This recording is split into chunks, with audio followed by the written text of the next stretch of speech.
Ahora voy a dar pase al primer panel, que es de investigación interdisciplinar. Para esto tenemos investigadores de América Latina y de España que nos estarán brindando su trayectoria, así como también las diversas dificultades que podríamos tener y cómo es que ellos hacen investigación interdisciplinar. Para esto doy pase a Kiko Mallorca, quien va a ser el moderador de este panel. Gracias, Katia. Gracias, Ed. Qué gusto estar acá, empezando esta conversación en la que efectivamente, como contaba Katia, vamos a escuchar las experiencias de tres investigadores de origen de países de habla hispana, países latinos y España también.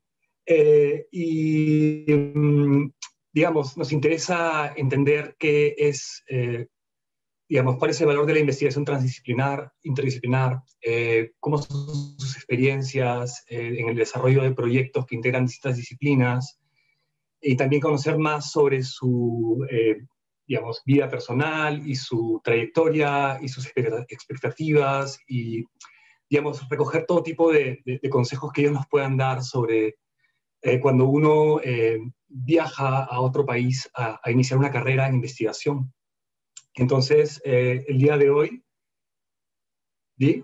Ya, el día de hoy vamos a escuchar, tenemos aquí a Camilo Rojas, Daniel Lowe y Judith Amores.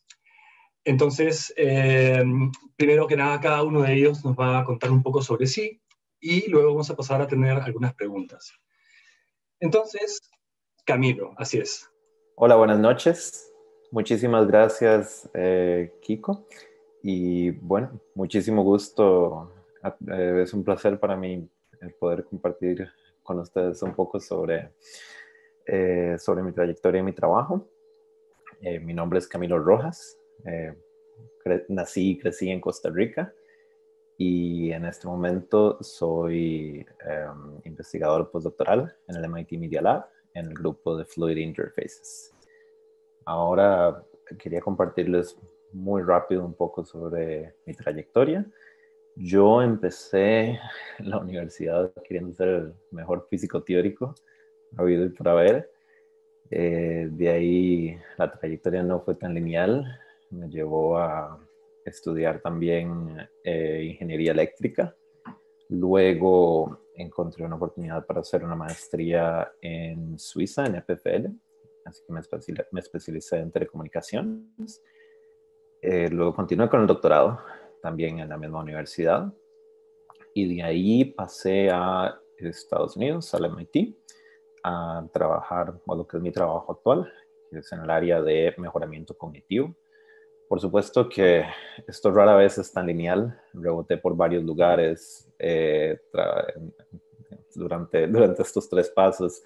Hubo un momento en el que trabajé en un reactor nuclear, en un acelerador de partículas, luego para Intel, luego empecé en startup, luego estoy haciendo trabajo de investigación en Argentina, en España, en Brasil. Así que hubo varios rebotes a lo largo. Y quería compartir muy rápidamente un poco sobre mi trabajo de investigación. Estoy liderando 2 proyectos en el Media Lab.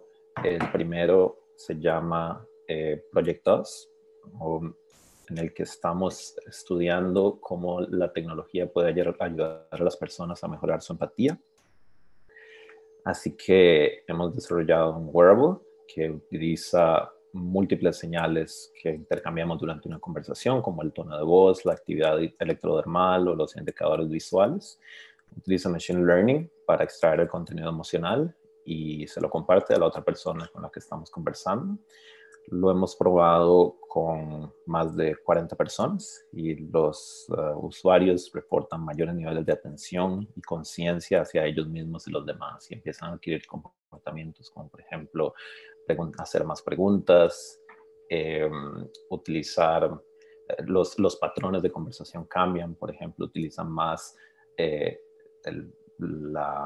pronombre nosotros en lugar del pronombre yo. Así que son marcadores para empatía pues, bastante conocidos en el área. Algunas de las aplicaciones que estamos valorando es, por supuesto, en el área de salud mental, también en apoyar la terapia de pareja, en ayudar a los doctores a mejorar la comunicación con sus pacientes, ayudar a equipos a ser más productivos y también a las empresas a implementar la formación de liderazgo.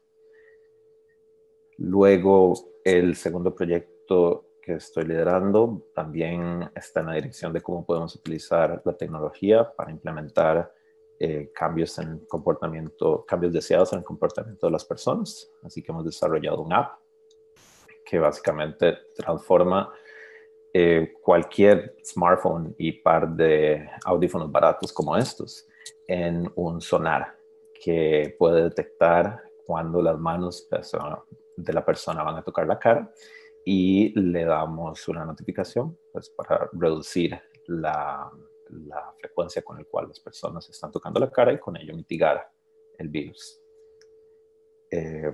Nuestro trabajo ganó un premio de $100,000 de la Fundación Nacional de Ciencias de Estados Unidos y en este momento estamos realizando pruebas piloto con empresas. Y este es un pequeño demo que hice en el cual cada vez que me toco la cara se puede ver cómo aumenta el contador en la pantalla de mi celular del número de veces que me toqué la cara. Ahora me pidieron que compartiera lo que serían mis 3 principales logros. Para mí eso va en la dirección de llevar un equilibrio entre áreas que son importantes en mi vida. Así que el primero lo vería como lograr llevar una vida distribuida, básicamente viviendo y trabajando entre Boston, Costa Rica, Suiza y Rumanía. Boston es donde tengo el trabajo, Costa Rica es donde tengo mi familia, Suiza es el lugar donde viví 8 años y también el sitio donde trabaja mi esposa, y Rumanía, pues mi esposa es rumana, es el sitio donde está su familia, así que para nosotros llevar una vida activa en los 4 lugares al mismo tiempo es súper importante.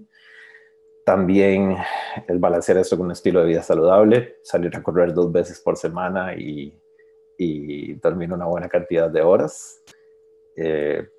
Lo veo como parte indispensable del éxito. Y luego en el ámbito más profesional, alcanzar, trabajar en el Media Lab y concluir el doctorado. En esta foto es a la par del Media Lab, tengo un helado, estoy contento, es en Boston y nos llevaron cabritas para jugar con ellas, así que para mí es un símbolo de desequilibrio. Esto es todo de mi parte. Les agradezco muchísimo la atención. Muchas gracias, Camilo. Muchas gracias. Ahora vamos a continuar escuchando la presentación de Daniel Lowe. Daniel, bienvenido. Muchas gracias por la invitación, Katia y Camilo. Estoy muy contento de estar acá, compartir el trabajo que vengo haciendo y escuchar de los otros panelistas. Yo ahora estoy haciendo el doctorado en Harvard y MIT y les voy a contar un poquito cómo empecé. Me crié en Buenos Aires, Argentina, en la tierra de Gustavo Cerati y muchos otros. Y empecé estudiando literatura y lingüística, pero me interesé por la ciencia, empecé a estudiar trastornos del lenguaje y cómo procesamos el lenguaje en el cerebro y me di cuenta que podíamos automatizar muchas de estas evaluaciones que son muy costosas y estresantes para los pacientes y son en lápiz y papel y después se pierden en las clínicas y no se puede agrupar esos datos a través de muchas clínicas. Entonces fui a estudiar una maestría en lingüística computacional en Trento, Italia y Groningen, Holanda, con una beca Erasmus Mundus, que les recomiendo que miren estas becas. Y después de ahí entré el doctorado en Harvard y MIT hace 2 años, y así que es donde estoy ahora, cerca de Boston. Estudio problemas de salud mental y como muchos saben, nos afecta a todos, ¿no? 1 de cada 5 adultos en los Estados Unidos, por lo menos, sufre de un trastorno de salud mental, un trastorno psiquiátrico. Y muchos están tratando de usar sensores, como Camilo, para detectar estos trastornos, ¿sí? A partir de monitorear señales fisiológicas con relojes inteligentes o anillos inteligentes, o también desde un sensor que todos llevamos, que es el celular, ¿no? Y entonces se trata de detectar estos trastornos antes de que las personas vayan a una clínica a ver un profesional, porque la mayoría de la gente con un trastorno no va a ver un profesional en un año. Entonces, si alguien está, por ejemplo, con ideación suicida, se podría llegar a intervenir, ¿no? Pero también durante la entrevista con el clínico, con el psicólogo, la psicóloga o el psiquiatra, porque a veces estos algoritmos que estamos usando le puede dar información que el ojo humano no ve, ¿no? Y le podría decir, mira, está temblando la voz de la persona, quizás le puedes enseñar técnicas de relajación. Y también estos sensores se pueden usar después de que la persona se va a su casa, ¿sí? Porque muchas personas ven por ahí un psiquiatra cada par de meses, pero en el interín pueden tener como una crisis psicótica, una crisis maníaca, y se podría llegar a intervenir o empezar a entender cómo son las fluctuaciones de estos trastornos, ¿sí? Entre las consultas. En mi trabajo puntualmente estamos aprovechando el hecho de que todos estamos mensajeándonos, escribiendo en redes sociales y grabando la voz, ¿no? Y esta tecnología se va a usar cada vez más con productos como Apple Siri, Google Assistant y Alexa. Acá les doy un ejemplo. Hace poco hicimos un estudio viendo cómo las personas escriben antes y durante COVID, ¿no? En redes sociales, en este caso Reddit, que son un conjunto de foros que no es uno de los foros más usados del mundo y en particular en Estados Unidos. Y las personas buscan apoyo en distintos subforos de salud mental y a veces dicen, ¿no? Estoy con pensamientos suicidas y buscan apoyo y recursos, ¿no? De otros usuarios. Acá lo que estamos viendo, por ejemplo, es que estamos viendo cada línea, es uno de estos subforos de ayuda de salud mental, uno para depresión, otro para suicidio, otro para esquizofrenia. Y lo que estamos viendo es la cantidad de posts que tienen que ver con COVID, con hablar de este virus, desde enero de este año hasta abril. Entonces, haciendo ese tipo de análisis, encontramos algo que es muy difícil encontrar con investigaciones tradicionales de encuestas. Encontramos que cuando Trump, digamos, cierra la frontera, ¿no es cierto? En marzo, todos empezaron a hablar de COVID, ¿sí? Todos estos grupos de apoyo psicológico. Pero había un grupo que habló de este virus mucho antes y con mucha frecuencia, que era el grupo de ansiedad de la salud, lo que también se llama como hipocondría, ¿no? Estas personas vienen sufriendo hace mucho más que el resto, cuando este virus no era tan preocupante a fines de enero, yo por lo menos no estaba tan preocupado, y esto es como una muestra empírica de que hay gente que está sufriendo, y es una forma de capturar esta información en tiempo real cuando las encuestas, ¿no? Que empezaron a salir en marzo, no pueden como volver atrás en el tiempo y encontrar estos patrones, ¿no es cierto? Encontramos, por ejemplo, que hay muchos posts que hablan sobre el suicidio y la soledad, ¿sí? Y que cada puntito es un post y encontramos estos grupos. Esto fue antes de COVID y durante COVID vemos que estos grupos, la cantidad de posts ligados a suicidio y la soledad se duplicaron, ¿sí? Entonces esto puede informar, digamos, cómo hay que redistribuir recursos y digamos, inspirar futuros estudios para tratar de lidiar con esta problemática y demostrar la crisis de salud mental por la que estamos viviendo todos, ¿sí? Además de analizar texto y lenguaje, analizamos la voz y tratamos de detectar cosas como si alguien tiene depresión, ¿sí? Y también estamos trabajando en un proyecto para detectar COVID a partir de trastornos, digamos, a partir de patrones de cómo la gente habla y la acústica de la voz, ¿no? Y cómo la gente tose, por ejemplo. Esto podría ser como una detección de muy bajo costo, ¿no? Así que bueno, los psicólogos y psiquiatras tienen intuiciones sobre estos patrones de cómo habla una persona con bipolaridad o con esquizofrenia, ¿sí? Hace mucho, ¿no? Pero nosotros ahora estamos como agregándole algo más cuantitativo, no solo para poder medir esto, pero quizás para redescubrir trastornos y entenderlos con mayor profundidad y traer soluciones, ¿no es cierto? Así que bueno, les quería agradecer mucho a mis colaboradores. Trabajo con personas de la computación, de la neurociencia y muchos psicólogos y psiquiatras, así que les agradezco a ellos y a ustedes por escuchar. Muchas gracias, Daniel. Súper interesante lo que estás haciendo, impresionante. Y ahora vamos a escuchar. Gracias, Daniel. Y Ahora vamos a escuchar a Judith Amores. Buenas tardes, yo me llamo Judith Amores Fernández y soy una investigadora en Harvard Medical School y en el Hospital General de Massachusetts en Boston, donde estoy actualmente haciendo mi postdoctorado como Research Fellow. Y también estoy afiliada en el MIT Media Lab, donde hice mi doctorado y también mi máster. Yo originalmente soy de un pequeño pueblo de los Pirineos catalanes, en el norte de España. Y la verdad es que vengo de una familia muy humilde donde ni mis padres ni mis abuelos fueron a la universidad. Pero la verdad es que yo tuve el privilegio de poder hacer una carrera, poder ir a Barcelona, a la gran ciudad, y donde pude estudiar en la Universidad de Ramon Llull, donde estudié ingeniería multimedia. Y esto es un tipo de carrera que es principalmente informática. El primer año es común con todas las ingenierías y luego se va especializando a informática y luego también toca temas de diseño en 3D, videojuegos y realidad virtual.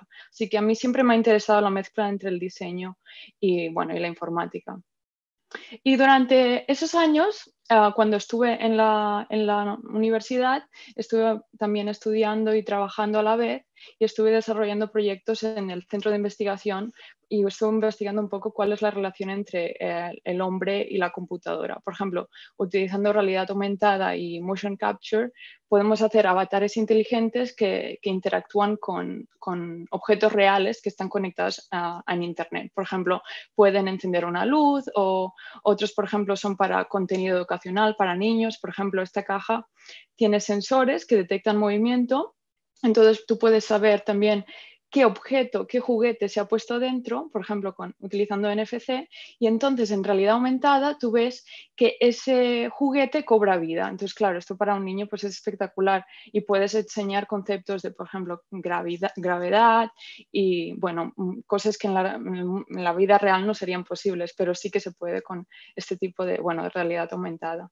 Y también colaboré con el Departamento de Psicología de la universidad para desarrollar aplicaciones, por ejemplo, en este caso era para temas de fobias, para gente que tenía fobias a las arañas. Entonces, allí fue cuando empecé a interesarme más en el tema de la investigación y cómo podríamos mezclar la psicología y diferentes campos a nivel interdisciplinar. Entonces, gracias a estos proyectos, tuve la oportunidad de presentar mi investigación en el MIT Media Lab, donde la verdad es que me encantó y me enamoré del sitio e intenté como fuera entrar. Entonces, entré como estudiante visitante durante un año aproximadamente. Entonces luego pues intenté aplicar a hacer el máster y la verdad es que tuve suerte, me agarraron para hacer el máster y mientras estaba haciendo el máster pues estuve también haciendo un internship en Microsoft Research durante 2 veranos y luego continué y apliqué otra vez para hacer el doctorado y mientras también estuve trabajando en Google, en el Creative Lab durante los veranos. Entonces estuvo también muy bien. Entonces, durante mi máster en el Media Lab trabajé diseñando prototipos que ayudan a comunicarse con la gente a distancia. Por ejemplo, estando inmerso en el punto de vista de otra persona, lo puedes guiar con tus propias manos en realidad aumentada. O luego, por ejemplo, creando wearables como uno de los brazaletes que se ve en el vídeo, que envían de forma automática un mensaje a los queridos cuando tocas ciertos objetos que están asociados a ellos, todo de forma automática. O, por ejemplo, dispositivos textiles que cambian los mensajes de forma dinámica con pintura termocromática cuando vas teniendo interacciones sociales. Entonces, esto fue alguno de los proyectos, pero luego continué y para finales de mi máster y el principio del doctorado empecé a investigar cómo podíamos crear tecnología que nos pueda conectar de una forma más profunda, sobre todo a nivel emocional. Y entonces fue cuando empecé a investigar más sobre la psicología, la neurociencia, temas de emociones, la memoria y su conexión con el sentido del olfato. Entonces me di cuenta que el sentido del olfato es muy único y está íntimamente conectado con las partes del cerebro que controlan las emociones y las memorias, en este caso la amígdala y el hipocampo. Entonces, la verdad es que me di cuenta que la tecnología prácticamente no utilizamos para nada el sentido del olfato, lo tenemos olvidado y nos enfocamos puramente a estímulos visuales o auditivos. Entonces, durante todos estos años he estado investigando y creando los primeros dispositivos wearable que utilizan olores para ayudarte con tu bienestar y para la memoria también. Por ejemplo, para mejorar tu calidad de sueño y también lo puedes utilizar incluso en interacciones sociales. Aquí hay algunas aplicaciones, por ejemplo, para temas de bienestar y para meditación. Estamos monitoreando en tiempo real tu actividad cerebral y entonces, dependiendo de eso, pues puedes detectar si la persona está más o menos concentrada y, por ejemplo, emitir el olor en tiempo real. También utilizamos otros wearables para detectar, por ejemplo, si tu ritmo cardíaco cambia o, en este caso, las diferentes etapas del sueño para emitir un tipo de olor específico en etapas que están, por ejemplo, asociadas a la consolidación de memorias durante el sueño. Entonces, también puedes utilizar esto durante el día, por ejemplo, cuando estás aprendiendo algo, y lo refuerzas durante la noche mientras duermes. Y finalmente, temas de realidad virtual. Y la verdad es que pues estoy muy orgullosa porque gracias a este proyecto pude ganar el Sun Innovator Award y bueno, varios logros que me han pedido que también comparta, pues eso, el Facebook Graduate Fellowship, luego finalista Fast Company, y tuve la oportunidad de trabajar con gente brillante, que la verdad es lo que aprecio más cuando estuve en MIT, en Microsoft, en Google. Ahora acabo de empezar en Harvard, pero bueno, cuando estaba en Microsoft, por ejemplo, Jaron Lanier, un pionero en realidad virtual, hacer patentes y tener la oportunidad de publicar pues 27 o así papers durante todos estos años. La verdad es que estoy muy agradecida por eso y nunca en la vida me lo hubiese podido imaginar. Vengo de donde vengo y cualquier persona que tenga cualquier duda o se sienta identificado o identificada me puede enviar un email. Así que muchas gracias. Gracias, Judith, lo máximo. Gracias, Ed. Bueno, súper. La verdad es que me encantó escuchar esta vez las presentaciones con todo, imágenes y más detalles. Antes nos habíamos conocido un poco. La verdad, Katia, es que estoy alucinado con estos invitados que has traído. Y bueno, y claro, bueno, yo también soy ingeniero electrónico, también maker, artista, hago cosas así, y la verdad es que estoy alucinado de estar con ustedes acá. Muchas gracias por estar aquí. Tenemos algunas preguntas que quisiéramos que nos puedan comentar, ¿no? La primera de ellas es, ¿qué tipo de valor, o cómo es que sucede este valor que ofrecen los centros de investigación donde ustedes han estado, esos espacios transdisciplinares que, digamos, o de investigación interdisciplinar que los animaron a moverse de país, a cambiar su destino? ¿Qué es eso qué valor es ese que hay en esos lugares? ¿No?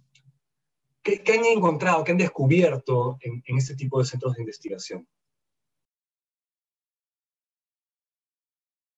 El primero que abra el micrófono, coge el micrófono. Bueno, me mando yo primero. Vamos a ver, yo siento que, o sea, reboté en muchos lugares distintos, desde el reactor nuclear hasta el Media Lab, y yo creo que lo común siempre fue una curiosidad por probar algo nuevo. Creo que tal vez el sitio que mejor, en mi carrera he visto que mejor representa el trabajo interdisciplinar es el Media Lab. Ahí es importante rescatar que desde su fundación lo crearon como un sitio en el que debían converger la ciencia, las artes, el diseño y la tecnología. Lo pensaron como un lugar en el cual los raros que han hecho un poquito de todo podían sentirse cómodos y trabajar. Y es un sitio donde eso es una ventaja, no una desventaja. Y he creado un sitio mágico en el cual, pues, en el edificio encuentras a alguien que sabe de cualquier área del conocimiento humano. En el grupo Fluid tenemos desde artistas, físicos, diseñadores, arquitectos, filósofos, biólogos, lo que se le ocurra. Y las conversaciones son súper estimulantes y es inevitable que salgan ideas como fuera de lo convencional con esa mezcla. Súper. Camilo. Sí. Dale. ¿Vamos añadiendo o continuamos? Sí, para mí una de las cosas más importantes fue también el tipo de gente que conoces. La verdad es que es espectacular. Aparte de los recursos que tienes, ¿no? en estas instituciones, pero tienes la oportunidad de conocer gente de absolutamente todo el mundo, de gente que viene de una vida completamente diferente a la tuya y además también han estudiado cosas completamente diferentes. Entonces, cuando estás creando un proyecto o cuando estás empezando a investigar, simplemente cuando te reúnes y haces una reunión con 3 o 4 personas, puedes tener ideas de lo más locas que te puedas imaginar.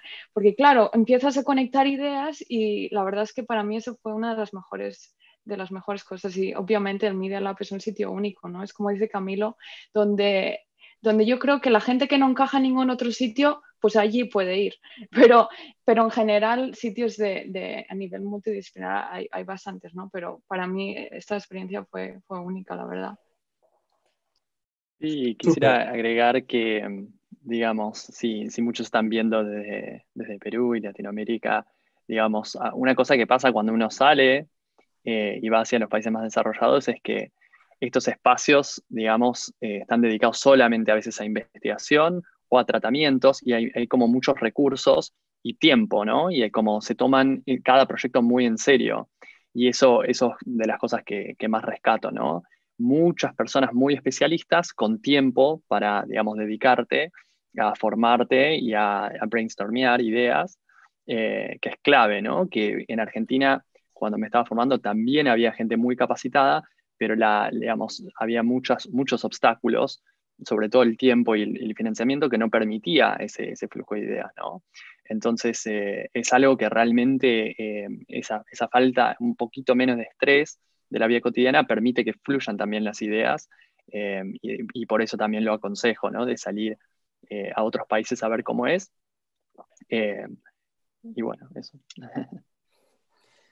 Súper, sí. Hay algo mágico en esto de dedicarse a investigar y sobre todo compartir, digamos, inspiración con gente con backgrounds tan distintos y efectivamente los recursos y el tiempo y poder dedicarse objetivamente a profundizar en la investigación. Y así salen estas ideas tan geniales como las que están contando. De alguna manera todas tenían algo que ver con psicología y tecnología, que es una mezcla que típicamente no se ve, ¿no? Acá en las facultades de psicología rara vez te vas a encontrar con un tecnólogo, ¿no?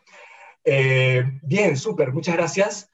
Tenemos más preguntas acá. Hay algo que nos interesa sobre el arte, porque, digamos, eh, seguramente algunos de ustedes se han vinculado con proyectos artísticos o han tenido una inspiración, una motivación de desarrollar un proyecto artístico. ¿Cuál es esa relación con el arte y cómo el arte contribuye a que los resultados de la investigación sean de repente comercialmente más exitosos o así?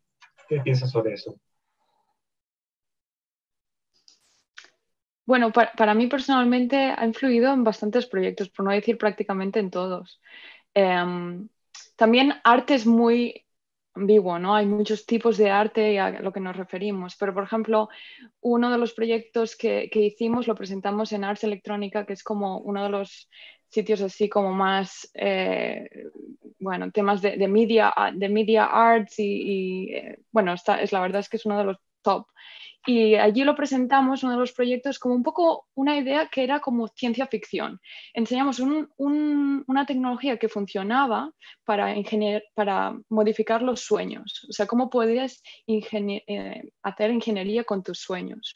Y muchos de los dispositivos que enseñamos funcionaban, pero también era un poco como un futuro un poco distópico de qué pasará en el futuro si podemos leer la mente y podemos leer tus sueños. ¿Qué va a pasar? Un poco a nivel de forma para provocar a la gente y hablar un poco de la ética en tecnología, cuál es el impacto en el futuro, cómo nos imaginamos en 20 años, ¿no? Y esto la verdad es que tiene muchísimo impacto. Luego también a nivel comercial, obviamente, ¿no? Porque muchas de estas cosas al final puedes hacer patentes incluso de cosas que ni siquiera todavía existen. Entonces, creo que el arte trae esa inspiración y ese aire fresco que a veces se necesita para para provocar a la gente y también pensar más allá de la mente ingeniería de esto funciona y esto es lo que, ¿no? Un poco más allá. Gracias, Judith. ¿Los demás qué opinan del arte? ¿Cómo el arte forma parte de esos procesos de investigación interdisciplinar? Sí, a mí en lo particular me tocan dos aspectos. Uno es que trabajo mucho con psicólogos y psiquiatras que no tienen tanta formación cuantitativa y las visualizaciones que hago de los resultados que hacemos son claves como para comunicarme con ellos. Y lo que termina pasando es que a ellos por ahí les interesa más un resultado porque tiene las visualizaciones que hago, y me paso horas haciendo estos plots para publicarlos. Alguna visualización las entienden más, pero tienen más simpleza y cierta belleza, mientras que por ahí el resultado que más me gustó a mí es mucho más difícil de comunicar. Entonces yo trabajo muchas horas como con estas visualizaciones para eso. Y por el otro lado, digamos, como analizo el lenguaje, hay mucho trabajo tratando de analizar obras literarias y cómo distintos personajes se podría decir que tienen ciertas personalidades o síntomas psicológicos y cómo se puede aplicar como el conocimiento psicológico de hoy en día a obras del pasado, ¿no? Llama humanidades digitales, ¿no? Entonces me interesa mucho cómo podemos digamos, usar el lenguaje como una ventana a la mente, digamos, entender que los patrones de cómo habla cada persona son muy diferentes y pueden revelar cosas de la mente, ¿no? Y para mí está todo muy integrado, ¿no? Mi fascinación con ciertos personajes, por cómo hablan, con, digamos, los estudios que hago más clínicos, ¿no? Fantástico, Daniel, gracias. Camilo, ¿quieres comentar? Sí, sí puedo agregar, Kiko. Yo veo dos formas en las que la investigación tiene intersecciones con el arte. Cuando empezamos, por ejemplo, con el trabajo de la empatía, era un tema muy difícil de empezar porque no existía una metodología muy estructurada, y algo que nos ayudó muchísimo fue empezar a transformar los primeros prototipos en pues, instalaciones de arte con las que la gente pudiera jugar. Y eso, por un lado, nos ayudó a comunicar nuestro trabajo al público, pues para que aprendieran un poco entre las conexiones entre empatía y salud mental y cómo la tecnología está avanzando en esa dirección. Y por el otro lado nos permitió recoger muchísimo sobre las impresiones de las personas, realmente involucrarlos en nuestra investigación y tener sus impresiones de qué les gusta, qué no les gusta, qué cambiarían, cómo lo usarían, en qué condiciones lo usarían, qué les preocupa. Y esas nociones al principio de la investigación fueron súper importantes para guiarnos. Y creo que también habla un poco recogiendo lo que mencionaron Judith y Daniel. Creo que esto es algo súper valioso en Latinoamérica, porque ¿sabes? Es una metodología que al final nos permite trascender barreras entre disciplinas y darle más valor a nuestro trabajo, y son recursos que generalmente tenemos disponibles y que también le abre puertas a personas que tradicionalmente no están involucradas en tecnología, pero que tal vez les llama la atención para o iniciar colaboraciones o darle más valor a su trabajo a través o del arte o de la tecnología. Sí. Buenísimo, no, es alucinante, ustedes están tan avanzados, digamos, en su carrera académica, y cuanto más avanzan pareciera que cosas tan inimaginables como el arte cobran mucha importancia, ¿no? Y claro, y se borran esas fronteras entre disciplinas, y parece que ese es el espacio de convergencia, ¿no? Como un lugar de encuentro donde no importa desde dónde lo mires, igual eres necesario, ¿no? Como para aportar a la solución de una situación. Súper, muchas gracias. Tenemos más preguntas por acá. La vez pasada cuando conversábamos, salió el tema de el síndrome del impostor, ¿no? Y bueno, yo he estado haciendo mi tarea, me puse a leer un poco al respecto, ¿no? Es esta cuestión de sentir que de alguna manera no encajas y estás como forzando un poco tu aparición en un espacio, tu rol en un lugar. ¿Cómo se sienten ustedes como, digamos, investigadores hispanohablantes que se han mudado a un lugar donde hay más oportunidades? ¿Cómo se sienten? ¿Cómo lidian con el síndrome del impostor? ¿Qué nos pueden contar por ahí?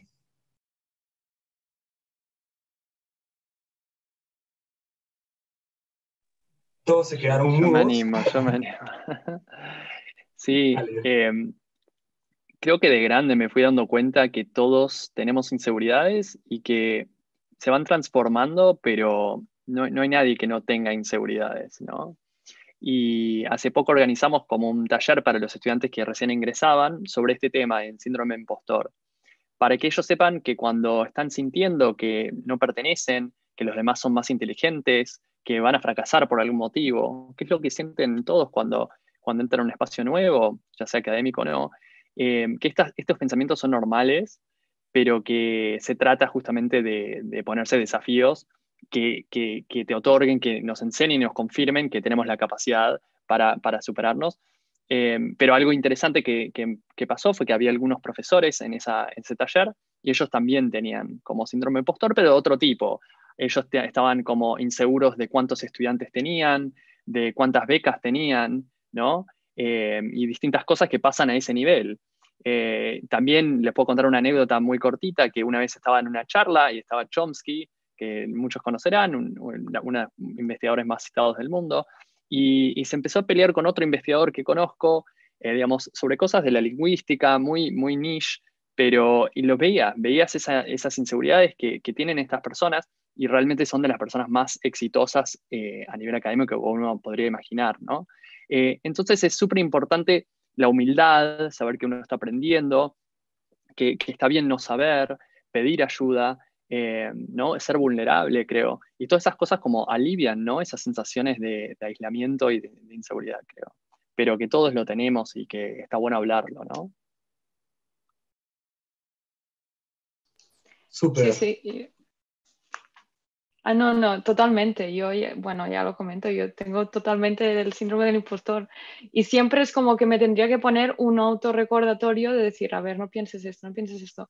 Sobre todo yo creo que al ser, bueno, también influye que es una mujer en ingeniería. Cuando yo estudié en mi carrera eran 100 personas y éramos 4 chicas.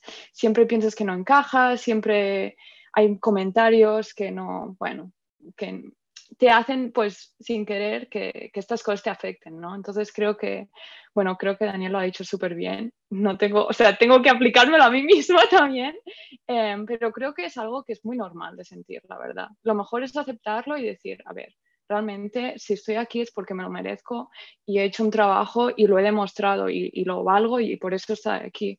Y lo mejor también creo que es verte como si fueras a tu mejor amigo o tu mejor amiga, ¿no? Cuando yo a veces pienso en lo bueno que esa persona es, pienso, vale, eso tan bueno que estoy pensando de mi mejor amigo, ¿por qué no me lo digo a mí misma, ¿sabes? ¿Por qué somos tan malos y tan negativos con nosotros mismos, ¿no? Nunca se lo desearías a la peor persona y en cambio te lo haces a ti. Entonces creo que es algo que tienes que reflexionar y practicar. Si puedo agregar ahí, Kiko, bueno, Judith y Daniel también creo que no podría estar más de acuerdo con todo lo que comentaron. Creo que, ¿sabes? Para no sonar repetitivo, quiero decir, bueno, sí, también lo siento, sí, creo que se siente durante toda la vida. Creo que no conozco a alguien que no lo sienta. Y yo creo que lo que hace la diferencia es cómo aprendemos a lidiar con él y cómo lo aprendemos a manejar. Es todo un proceso. Es de esas cosas en la vida en la que solo podemos aspirar a ser un poco mejor cada día y que probablemente nunca se nos va a quitar. Tal vez quiero compartir una anécdota, un consejo. Le pasó a mi esposa una vez que estaba con un seminario en el trabajo y ella es rumana, estaba trabajando en Ginebra y tenía pues, un trabajo en grupo con un chico de Ghana y con un chico de Bolivia. pues estaban trabajando juntos y estaban generando ideas buenísimas. Y ella me decía como que los chicos estaban así en fuego, como le impresionaron muchísimo. Y luego a los 15 minutos les agregaron un chico alemán en el grupo y los dos chicos se quedaban callados, no decían nada. Ya ahí dejaron de contribuir, y fue automático, ¿sabes? Yo estoy seguro que el chico alemán no tiene ninguna mala intención ahí, pero yo también he sentido eso, un poco esa vocecita en la cabeza de lo digo, no lo digo, será buena idea, qué pensarán, qué irán a creer. Sí, eso para mí es el síndrome del impostor.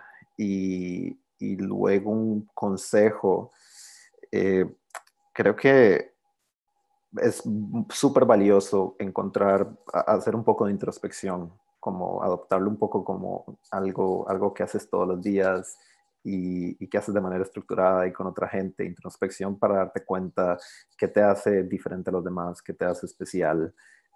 Normalmente cuando vemos, no sé, las TED o la página de Wikipedia de alguien, todos son medidos un poco bajo la misma barra, como esta persona publicó tantos artículos y salió en tal lugar.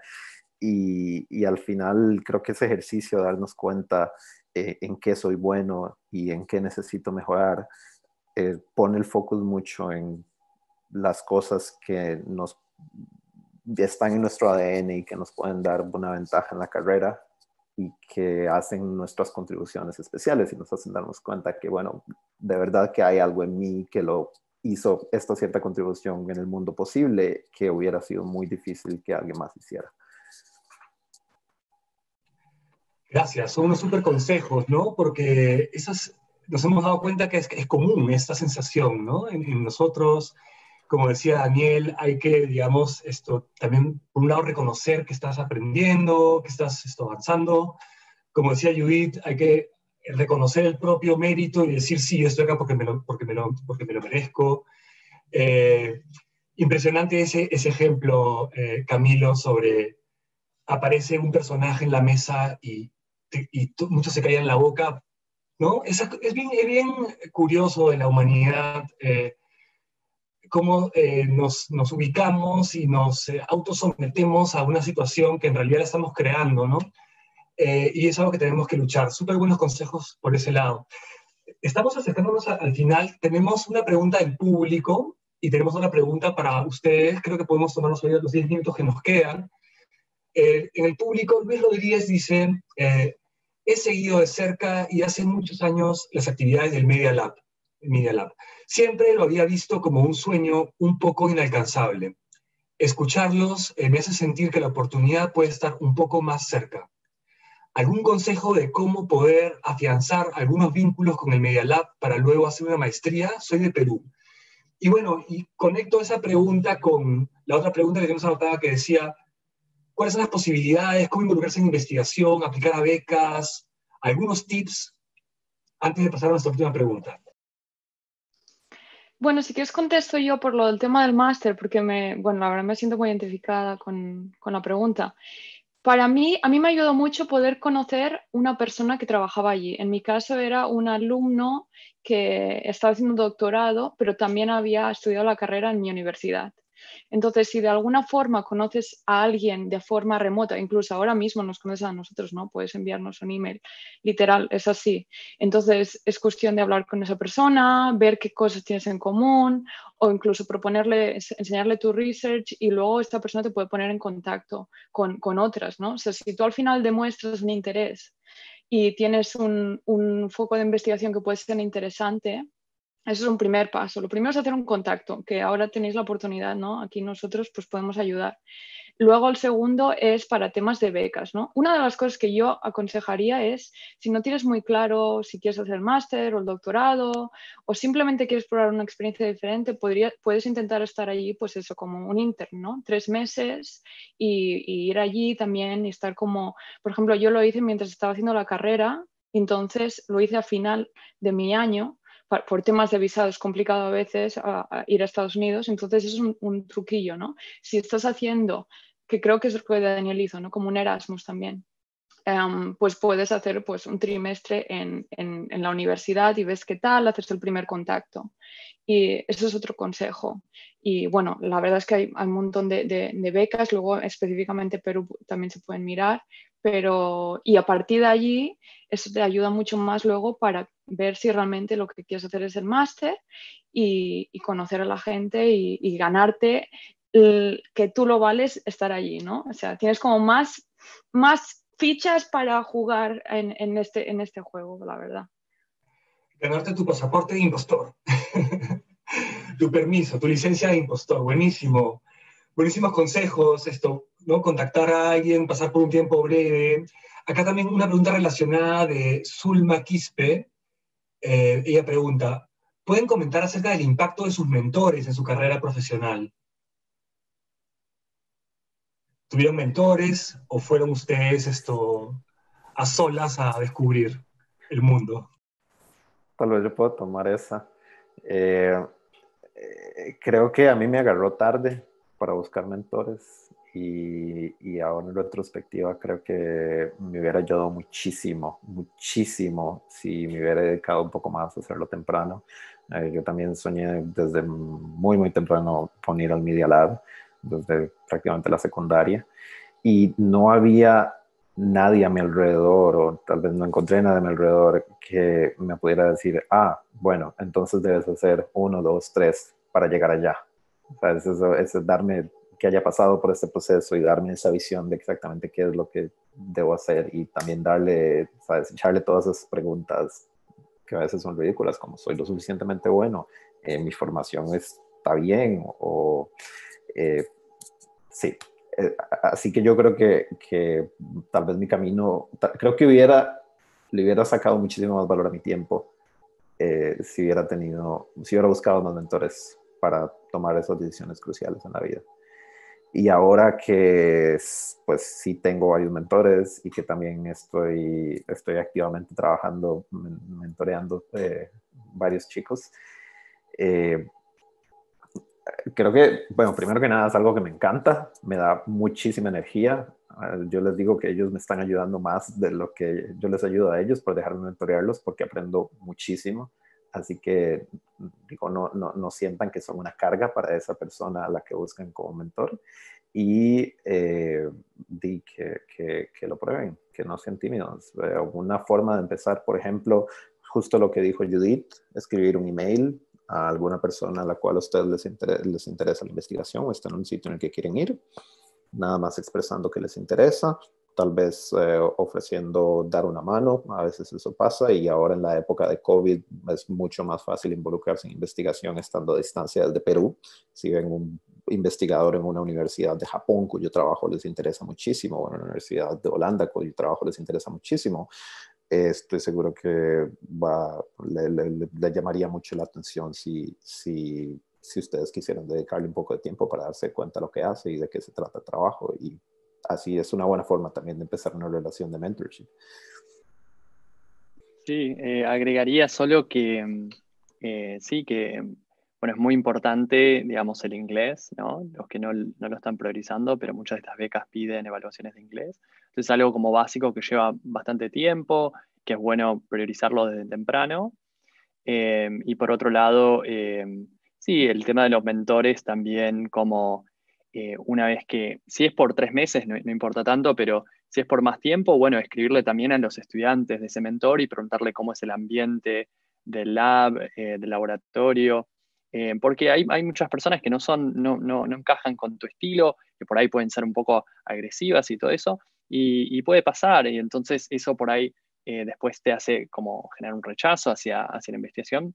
Entonces es muy importante, porque hay tantas personas que te van a contestar ese mail, ¿no? Entonces hay que mandar muchos mails, pero también mandar mails a algún estudiante y preguntarle cómo es la cultura del lab, cómo es el ritmo de trabajo y todo eso.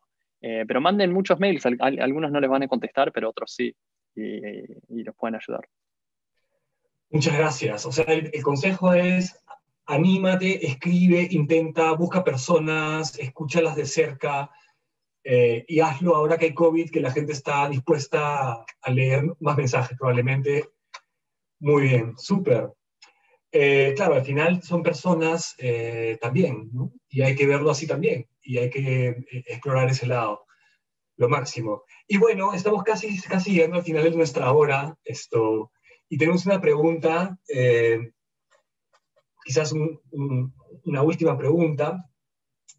¿Qué mensaje le daría a cada uno de ustedes a un estudiante de 20 años, que tal vez podría ser su pasado yo, ¿no? ¿Qué podrías decirte a ti misma en este momento o a ti mismo? Eh, que si hubieses tenido 20 años lo aprovecharías mucho, como un consejo a toda la audiencia, a la audiencia más joven sobre todo, porque nos escuchan muchos jóvenes acá. Bueno, la verdad es que es una pregunta muy difícil, pero yo creo que a mí me diría al menos a mí misma que no me agobie, que la vida da muchas vueltas y que puedes tener un plan de lo que quieres hacer con tu vida y va a cambiar completamente.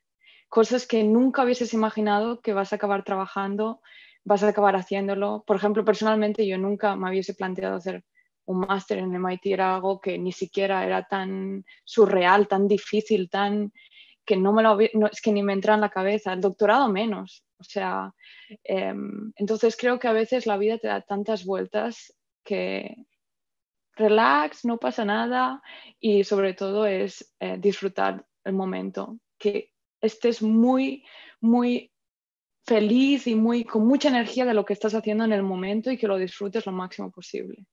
No pienses muchísimo, muchísimo más allá. Piensa en lo que estás haciendo ahora, que te guste y sigues adelante y que lo disfrutes lo máximo. Sí, yo Fantástico, Judith, diría, gracias. sí, yo diría que es muy importante a esa edad dedicarle tiempo, ¿no? A la formación. Entonces, si estás estudiando cuestiones más de ingeniería y cosas técnicas, realmente tratar de entender todo lo que estás estudiando o por lo menos alguna de las cosas que te interesan. Si es, por ejemplo, programar, eso te va a venir muy bien. Eh, y después, nada, hay que saber balancear. Entonces, tratar de ir en profundidad e entender bien los temas por entenderlos, no porque te vaya a ir bien en la vida, sino por realmente entenderlos y eso te va a abrir muchas puertas y también balancear, ¿no? Y entonces, una cosa que se puede hacer es la meditación que estuvieron hablando, que abre muchas puertas también, no solamente para mejorarnos como personas, sino también para salir del mundo de la ambición y eso, y es algo que también recomiendo mucho. Sumado a los consejos de Judith y Daniel, diría que se cuiden, o sea, que tengan, que cuiden la salud mental, que en medio de este ritmo loco de hacia dónde quiero llegar, de tratar de hacer un equilibrio que a todos nos cuesta, entre el trabajo y lograr cumplir metas ambiciosas y entre también divertirse, que es súper, súper, súper importante, que le den un peso similar tanto a su salud, a estar bien con ustedes mismos, dormir una cantidad decente de horas, comer bien, hacer ejercicio y también a pasar tiempo con la gente querida, porque es un camino que da muchísimas vueltas, no saben en qué momento van a estar a terminar viviendo del otro lado del mundo, así que esos momentos cerca de las personas que uno ama, pues valen muchísimo y al final el tiempo pasa, ves para atrás y te das cuenta que esa fue la vida. Bueno, muchísimas gracias, Camilo, Judith, Daniel. La verdad es que estamos seguros que con sus insights y tips, muchas personas en la audiencia se van a sentir inspirados y van a, digamos, a mirar esos caminos como algo que sí podemos hacer, vengamos de donde vengamos y que no somos impostores. Así que les agradezco mucho que hayan estado con nosotros acá. Un aplauso de parte de todo el público que no se le escucha, pero un aplauso para ustedes y felicitaciones por sus carreras. Creo que ya estamos con el tiempo encima, pasamos ahora a la otra sesión. Katia, otra vez muchas gracias por invitarnos y también Ed que está ahí en la mezcla de video. Hay una pregunta más del público, pero creo que no nos da el tiempo, entiendo. Si me dicen que sí se puede, vamos con la pregunta, pero creo que ya se acabó el tiempo. No hay tiempo. Listo. Muchas gracias otra vez.